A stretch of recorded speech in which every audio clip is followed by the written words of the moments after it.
جلوس اذاں میں شریک ہونا. اب آپ نے شام غریبہ کی مثال دی. میں اپنی بہن بیٹی اپنی خاتون کو کیوں شام غریبہ میں بھیجوں گا اگر مجھے یہ احساس ہوگا کہ ہاں مرد بھی ہو سکتے ہیں اور مجھے نہیں معلوم کہ مرد وہاں بیٹھے ہیں اور خواتین وہاں بیٹھی ہیں, تب جا کے چراغ گل ہو رہا ہے. اسی طرح جلوس اذاں میں خواتین ہیں اور مرد ہیں, تب جا کے میں ان کو بھیجوں گا. کیا میں ذہنی طور سے مطمئن ہوں گا؟ سب سے پہلے بات تو کہ جو جلوس اذاں ہم نکالا کرتے ہیں وہ دن کے وقت میں دن دہاڑے نکلا کرتے ہیں سب سے پہلے. دوسری بات یہ ہے کہ اگر آپ کو اپنی خواتین کو جلوس اذاں میں بھیجنے سے اعتراض ہے یا پریشانی ہے یا آپ اس کو معیوب بات سمجھتے ہیں تو پھر حج میں کیا کریں گے؟ دیکھیے فقہ کی اصطلاح میں ادلہ اربعہ میں یا دیگر اصولیات میں اگر کسی شے کی حرمت ثابت نہ ہو پائے تو خود بخود اس کے جواز کی راہیں نکل جاتی ہیں. اگر خواتین یا مرد کا ایک محفل میں شریک ہونا, اور یہ محفل یقیناً دینی ہونی چاہیے یا اس کا مذہب سے کوئی تعلق ہونا چاہیے, اگر ان کا شراکت ایک ساتھ باہمی شراکت کرنا گناہ ہوتا, حرام ہوتا, تو حج کے بارے میں آپ کیا کہیں گے؟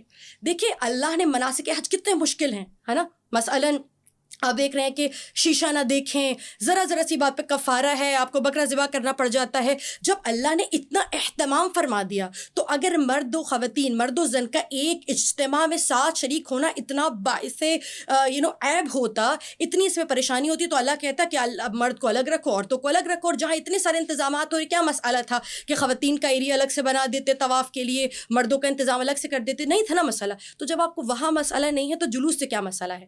اب جو علماء, اب چونکہ آپ نے یہ جو بات کی وہ عوام کی بات نہیں ہے, یہ بات علماء کرام بھی کرتے ہیں, لیکن بیشتر اوقات یا بعض اوقات ایسا بھی ہوتا ہے کہ علماء کے درمیان خود اتفاق رائے نہیں ہوتا, خود اختلافات, حسد, جتنا بلکہ علماء میں اختلافات ہوتے ہیں نا اتنے امت میں اختلافات نہیں ہوں گے, اتنے عوام میں اختلافات نہیں ہوں گے.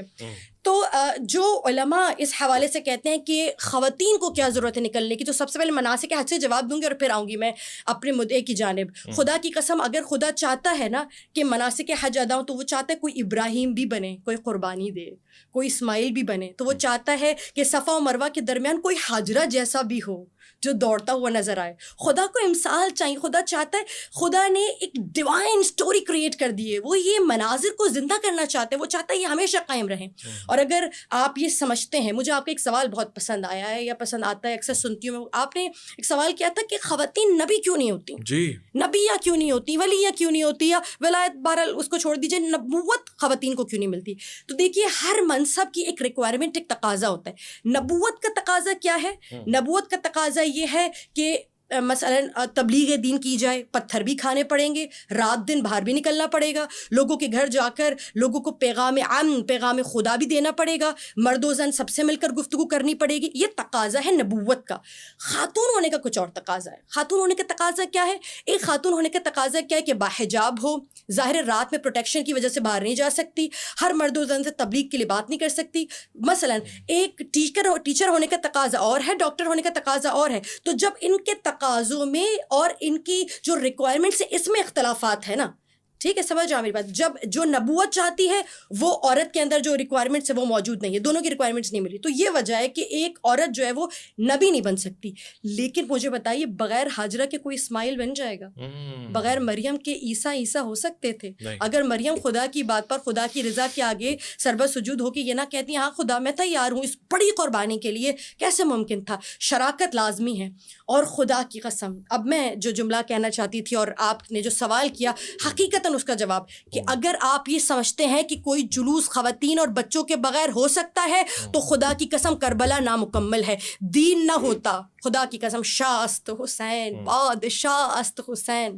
اگر حسین دین ہے نا, اگر حسین شاہ ہے نا, اگر حسین دین کو بچانے والے ہیں, دین کی پناہ گاہ ہے نا, اگر حسین نہ ہوتے دین نہ بچتا. تو مجھے کہہ لینے چاہیے اگر زینب نہ ہوتی نا تو نہ دین بچتا, نہ حسین بچتے, نہ کربلا بچتی. جناب زینب نے ایک مرتبہ, اور جو آپ نے کہا کہ خواتین میں, میری خاتون ہے, میری زوجہ ہے, میری بہن ہے, میں کیسے حوالے کر دوں؟ جناب زینب جواب دے رہی ہیں اس کا. جناب زینب نے ایک مرتبہ ابن زیاد کو دیکھا, اور کہا کہ معیوب ہے اور محال ہے کہ مجھ جیسی خاتون کے جس کا نام بذریعہ وہی زمین پر اترتا ہے میں تجھ سے کلام کر سکوں، مگر میں تجھے بتاؤں میں انما کی آیت ہوں، میں حل عطا کی آیت ہوں، اور آیت قرآنی اگر بازار اور دربار میں بھی رہے تو اس کی عزت تکریم اور وقار میں کوئی کمی بیشی واقع نہیں ہوتی ہے۔ اور یاد رکھنا اگر قرآن جزدان کے بغیر بھی ہو تب بھی اس کا عزت، شرف، کمال، مرتبہ، مقام اتنا ہی بلند رہتا ہے۔ بی بی فرماتی ہیں آج تو دیکھ رہا ہے، آج میرے کلام کے آگے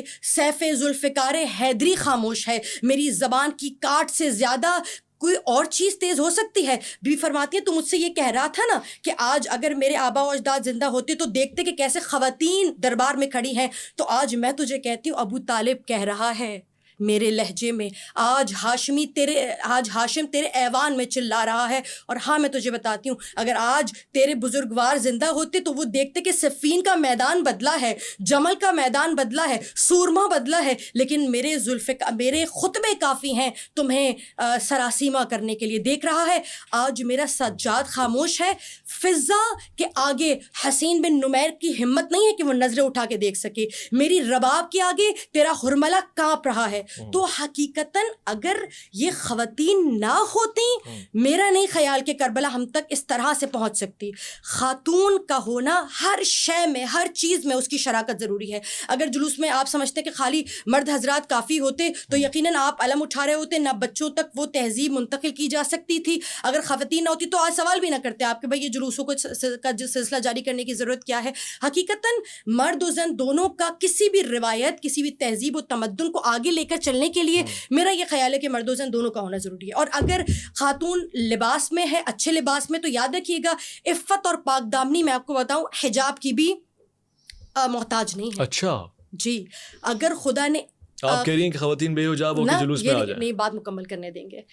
عفت اور پاک دامنی یہ ہے کہ رضا خداوندی کے آگے اپنے سر کو تسلیم کر دیا جائے۔ اللہ کی رضا ہے کہ آپ حجاب میں رہیں، اور عام مؤمنہ کا جو مقام ہے وہ کیا ہے؟ مثل المؤمن و مؤمنہ کمثل الآیہ قرآن، مومن کی مثال بھی آیہ قرآن جیسے بی بی نے بھی جواب دیا نا کہ اگر وہ بازار اور دربار میں بھی رہے تو اس کی حرمت کم نہیں ہو سکتی۔ اور حقیقتاً مسئلہ یہ ہے کہ یہ جو مومن اپنے گھر سے باہر مومنہ گھر سے باہر نکلی، اگر اللہ کی رضا کے لیے باہر نکل رہی ہے تو عفت اور پاک دامنی کا تقاضا یہ کہ اللہ کی رضا کو پورا کیا جائے۔